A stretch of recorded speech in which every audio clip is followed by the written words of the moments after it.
Hi guys, welcome to this segment of the video. Me and Nina and Molly took Dubrovnik. We lugged our hot, heavy luggage up the stairs in the Croatian heat. Once we got to our cute little Airbnb though and turned that AC on, we were prepping and back at it. The city was so cute. It reminded me of Cinderella's story, and it had like the cobblestones and the terracotta roof. After walking around the city, we really quickly developed a hunger, and my friend Nina had the smart idea of looking at the Michelin guide to find the best food around the whole world. We settled on Zuzori, and let me tell you, this place did not disappoint. We were the only people there because 4:30 is too early for dinner. Oh my god, my sister is gagging on the wine. She's sophisticated now, I promise. But we ordered a bottle of white wine, and then they gave us bread with some olive oil, which was divine, and then our food came out plate by plate. My favorite had to be the pea risotto and the foie gras. The pea risotto just had this beautiful subtle texture. It had just like a subtle flavor of peas, almonds, octopus, and cranberries that were just chef's kiss. I literally wanted a second plate, but I was so full. And all the other items were good as well. I would highly suggest going to Zuzori for your meal. Then we perused the city a little bit more. It was still super hot and we still wanted to cool off, so we thought, why not get some gelato?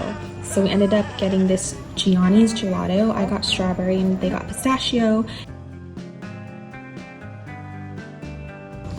Buza Cliff Point was perfect to watch the sunset because there was a party vibe. People were swimming in the water, cliff jumping, boats were going by. It was honestly perfect. Little did we know we would be returning there the next day. And as for Proto, honestly, it was mid, really mid. I wouldn't go there, spend the money. But overall, first night in Dubrovnik was so fun, so cool. I was so tired that night. I couldn't wait to sleep in my frosty room and get ready for the next day.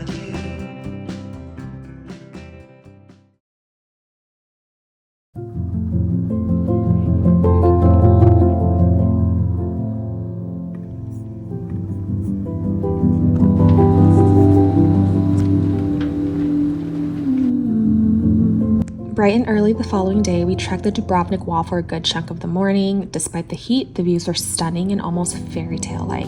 Truly had too many picture moments.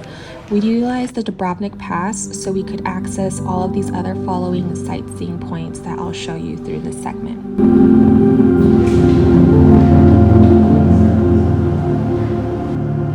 I don't think I've ever seen or been to a place like Dubrovnik. The whole city had this fortress medieval character to it, and juxtaposed with the calming waters, it just created the ultimate fairy tale setting that a lot of people admire.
Working up a huge appetite, we sat down at Marco Polo. We were craving Asian flavors, so we got the Croatian crab rolls, a tuna dish, obviously risotto and pasta, and a cheese and bread dip. The food was delicious, and we left with our bellies so full and satisfied. What's the angle? I'm not playing that game. I told you guys we were returning at the Buza cliff jump because Nina and I just had a jump in these treacherous waters, so enjoyed these 2 clips of us.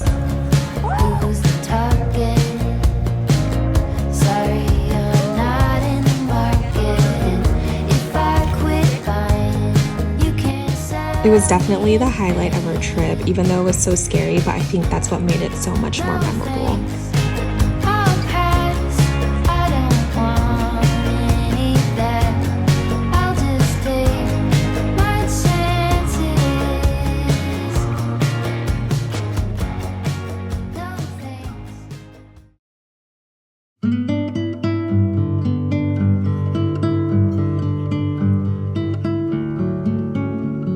The following day was our last day in Dubrovnik because we were going to head out and take the ferry to Hvar. We had a big meal at the Taj Mahal, which just served traditional Croatian foods, and it was very good. We just landed in Hvar. We just docked in Hvar. Oh, you're like a Klondike bar. Get food. Yeah. I'm on.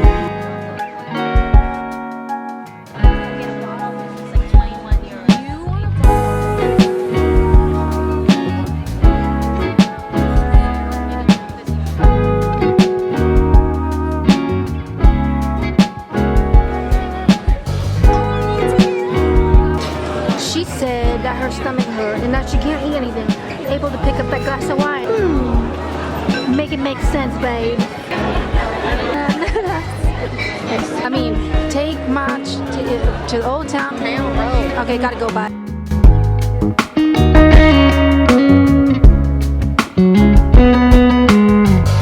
That morning, Nina and I wanted to go for a run, even though it was super hot. We ran up the hill up to this fortress area where we were able to see a view of Hvar, and it was breathtaking. For lunch, we headed down to town and we found this brunch spot called Fig. The owner was Argentinian, so they had Argentinian influenced foods.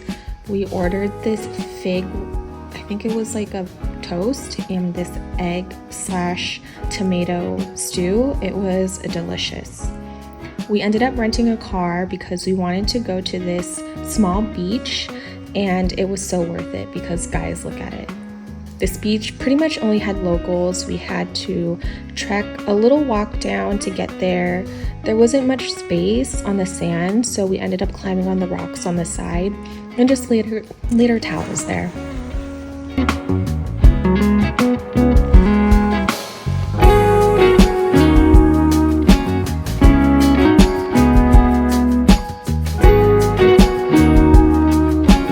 Next, we drove our car to Stargrad. It was like 30 minutes away. It is such a cute little town with really medieval Cinderella-looking buildings. We just perused the city since it was pretty small and got some food at Antica.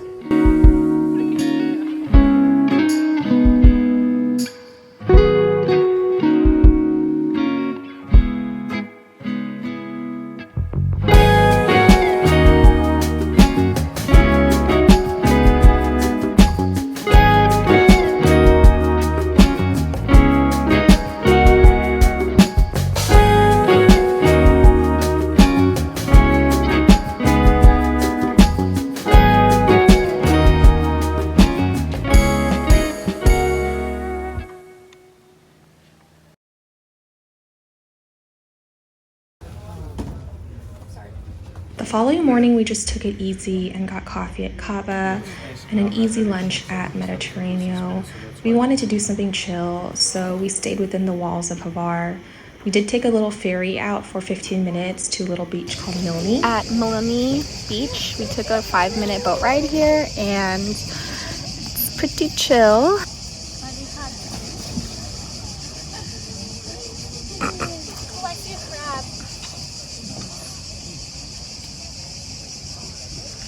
Gonna go down that way. We just swam so much, but it felt nice. And someone learned how to tread water. Why do you look dead? When I got out of the water, I realized how tired I was. I'm alive though. Didn't drown.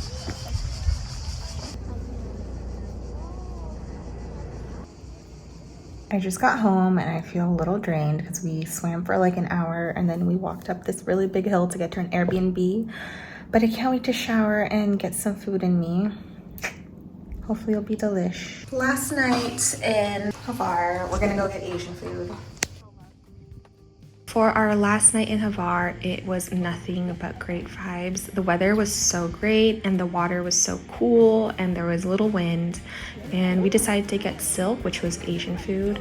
It wasn't too bad. We got the katsu, karaage. I think we got a spring roll. It did the job, but it wasn't 100% good. And then we went to a bakery where it had surprisingly good treats. We got like a lemon muffin and a cute tea pastry.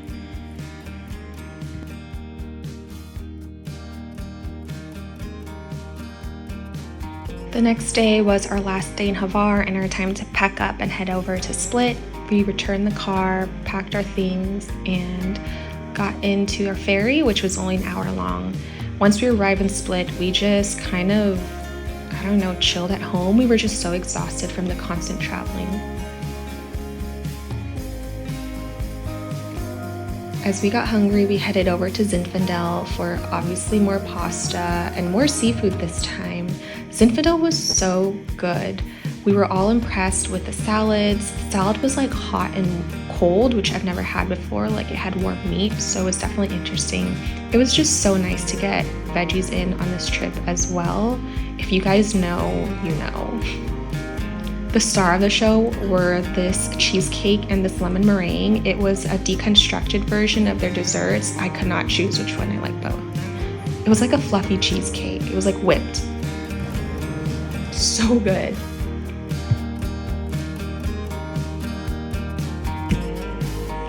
I feel like Split was a combination between Hvar and Dubrovnik.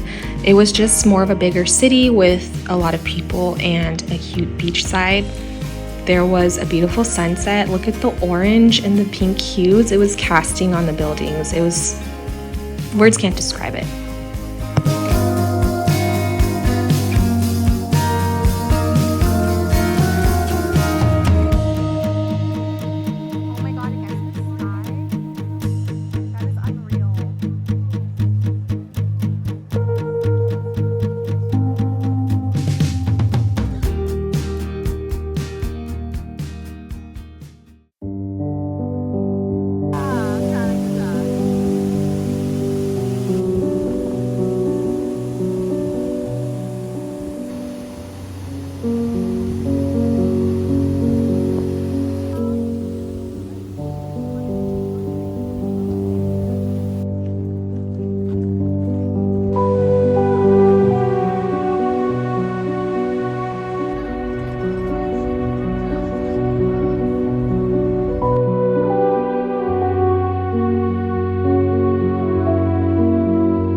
So finally, our last day together arrived in Croatia. It was a bittersweet day. We just spent it really eating and walking, nothing crazy and strenuous. Just reminiscing the next time we would go on a girls' trip together like this again. Me and Nina and Molly went to Europe last year too, and it was just the funnest thing ever. So I feel like this is a tradition for us. We all get along so easily, and they're literally like my two best friends. Well, Molly's my sister and Nina's literally my best friend. But yeah, we enjoyed having our last drinks at the Strings bar and just laughing at the memories we had and forever our core memories in Croatia this year. Thank you guys for watching, and I'll see you guys in Italy with my family. Bye.